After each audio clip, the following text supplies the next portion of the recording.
Assalamualaikum warahmatullahi wabarakatuh.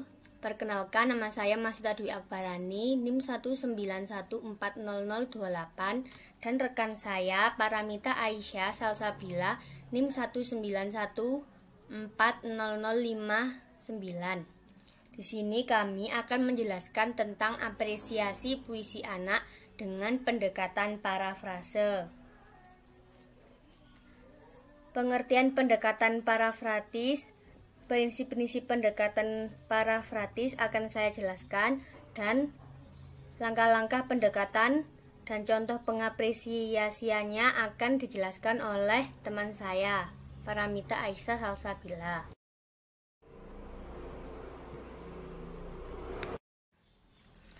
Apresiasi puisi anak.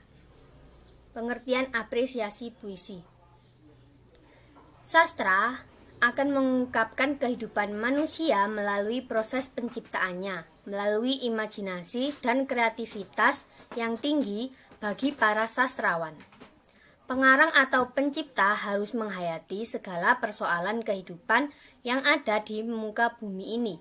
Persoalan tentang manusia, lalu diungkapkan dengan fiksi dalam bentuk tulisan, di mana di dalamnya mengandung hal-hal yang sesuai dengan pengalaman.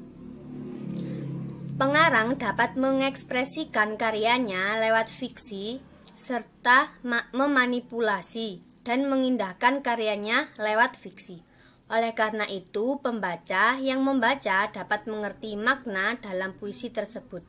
Kesan dan pesan yang tersirat dan diungkapkan perasaan yang tercurahkan lewat puisi tersebut.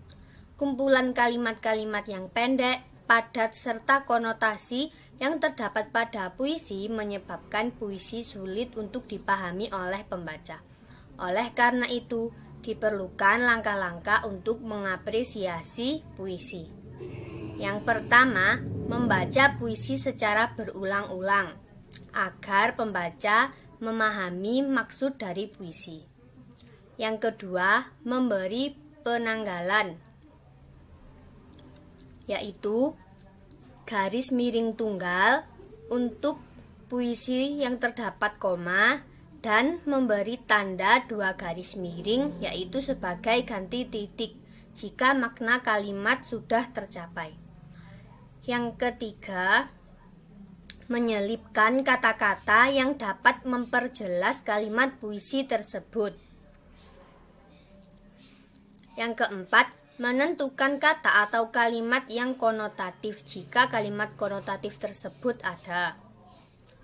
Yang kelima, membaca puisi dengan bahasa sendiri dan kata-kata sendiri dalam bentuk prosa. Tujuannya di sini agar puisi mudah untuk dipahami. Selanjutnya, kemampuan apresiasi. Kemampuan atau kompetensi adalah kemampuan diri dalam diri sendiri untuk mengeluarkan skill dan daya dari dalam diri seseorang untuk memberi manfaat bagi dirinya atau orang lain.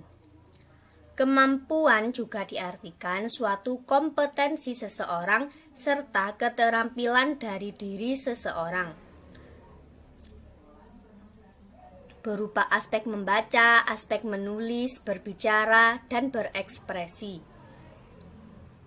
Sementara kemampuan apresiasi, yaitu kemampuan dari dirinya untuk memberikan penghargaan untuk dirinya sendiri atas usaha yang telah dicapainya. Kemampuan apresiasi puisi adalah kemampuan seseorang untuk mengapresiasi dirinya dalam puisi. Apresiasi ini yaitu penghargaan untuk dirinya karena telah mengimplementasikan hasil yang diusahakannya, memahami, mengenal, serta memberikan nilai puisi dari segi unsur yang dapat mengembangkan serta membangun karya puisi tersebut. Untuk mengingatkan kemampuan apresiasi, guru perlu untuk mengarahkan serta memberikan bimbingan bagaimana cara membaca puisi serta memberikan teori dan pemahamannya secara detail kepada siswa. Dengan penjelasan yang disampaikan, siswa mempunyai pedoman yang dia pegang untuk mengapresiasi puisi. Selanjutnya adalah pendekatan parafratis.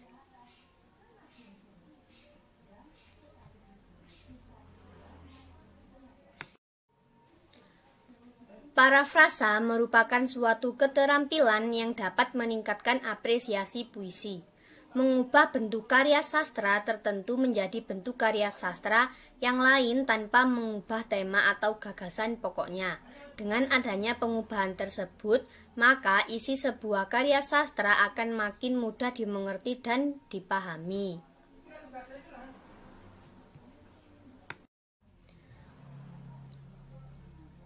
Parafrasa adalah strategi pemahaman makna suatu karya sastra dengan cara mengungkapkan kembali karya pengarang tertentu dengan menggunakan kata-kata yang berbeda. Kata-kata yang digunakan pengarang. Pendekatan parafratis perlu dipahami karena para pengarang sering menggunakan kata konotatif, kias, elipis, atau menghilangkan sebagian unsur. Dan kurang mentaati tata bahasa karena adanya hak dari pengarang. Kesemuanya tentu saja dapat menyulitkan pembaca untuk memahami karya sastra tertentu. Melalui parafrasa, maka pemahaman terhadap suatu karya sastra akan lebih mudah dimengerti, lebih baik dan tepat. Nah, berikut adalah prinsip pendekatan parafratis menurut Aminuddin. Yang pertama, gagasan tertentu dapat ditemukan dalam bentuk yang berbeda. Yang kedua, simbol yang konotatif atau mengandung makna atau yang bersifat abstrak dapat diganti dengan kata yang lebih konkret dan mudah dipahami. Yang ketiga, kalimat-kalimat atau baris dalam suatu cipta sastra yang mengalami pelepasan dapat dikembalikan lagi kepada bentuk dasarnya. Yang keempat, pengungkapan kembali suatu gagasan yang sama dengan menggunakan media atau bentuk yang tidak sama oleh seorang pembaca akan mempertajam pemahaman gagasan yang diperoleh pembaca itu sendiri.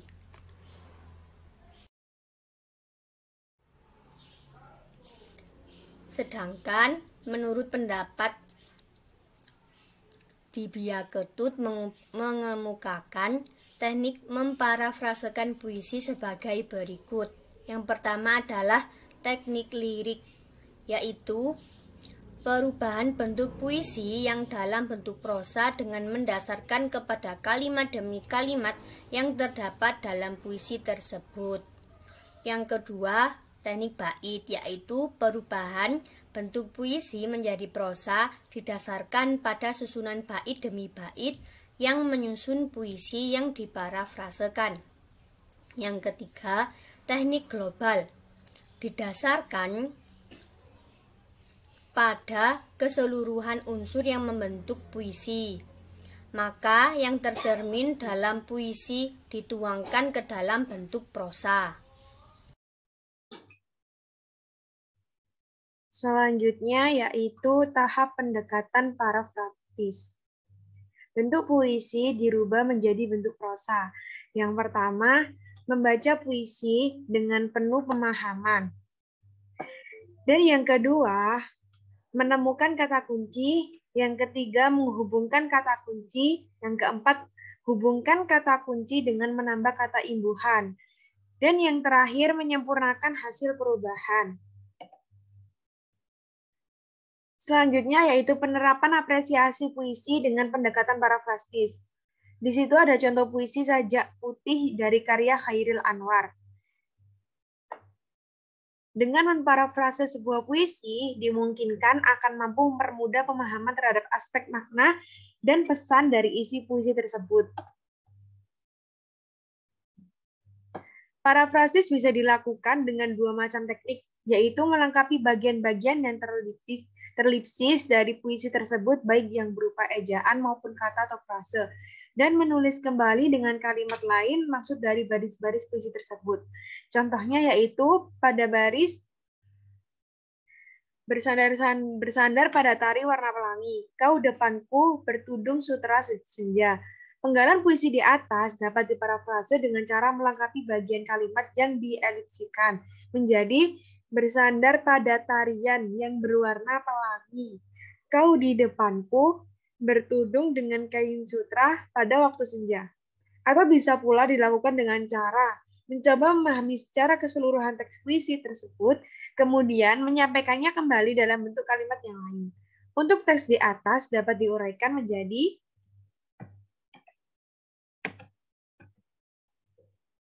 ketika aku berada di bayang-bayang keindahan, seperti keindahan para penari dan pelangi, saat itulah kau ada di depanku, berdiri memperlihatkan kecantikanmu di bawah bayang-bayang senja. Terlepas dari bagaimana memparafrase sebuah puisi, tidak bisa dipungkiri bahwa puisi merupakan bagian dari karya seni yang menggemban fungsi, misi, dan visi tersendiri. Karya puisi tentu harus memiliki kandungan makna yang relevan dengan pesan yang hendak disampaikan oleh penyair kepada pembaca. Makna yang terkandung dalam sebuah puisi bersifat tersurat atau eksplisit dan tersirat atau implisit. Makna tersirat dalam sebuah puisi itu ditunjukkan dalam makna denotatif atau makna lugas, yaitu makna yang apa adanya, yang melekat dan tampak nyata dalam sebuah kata. Makna denotatif merupakan dasar yang dengan pemahaman secara awam bisa dimengerti dengan mudah. Di sini ada contoh lagi ketika burung merpati sore melayang, yaitu karya Taufik Ismail.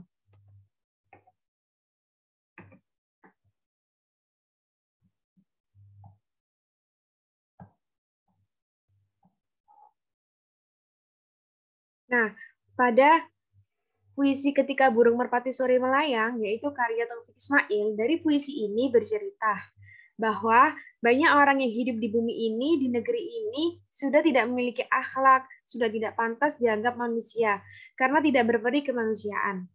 Karena akhlak telah roboh dan sudah tidak berperi kemanusiaan lagi, akibatnya semua hal yang dihadapi manusia di bumi ini, di negeri ini, di tempat yang tak butuh jauh-jauh, kita menetap sudah terlihat bahwa hukum yang dijalankan tidak sesuai dengan hukum pada umumnya yang ada di negeri kita, yaitu Indonesia. Di mana-mana penuh dengan kepalsuan, penegak keadilan yang tidak bisa diandalkan. Orang yang bersalah dapat bebas dari kesalahannya. Kemanapun bergerak, pasti kau temui kejahatan. Bumi ini sudah tidak aman lagi. Mau kau bergerak ke kiri, ke kanan, ke depan, ke belakang, ke atas, pasti kau temui banyak orang-orang jahat yang tidak henti-hentinya melakukan hal yang tak semestinya berbuat jahat pada sesamanya.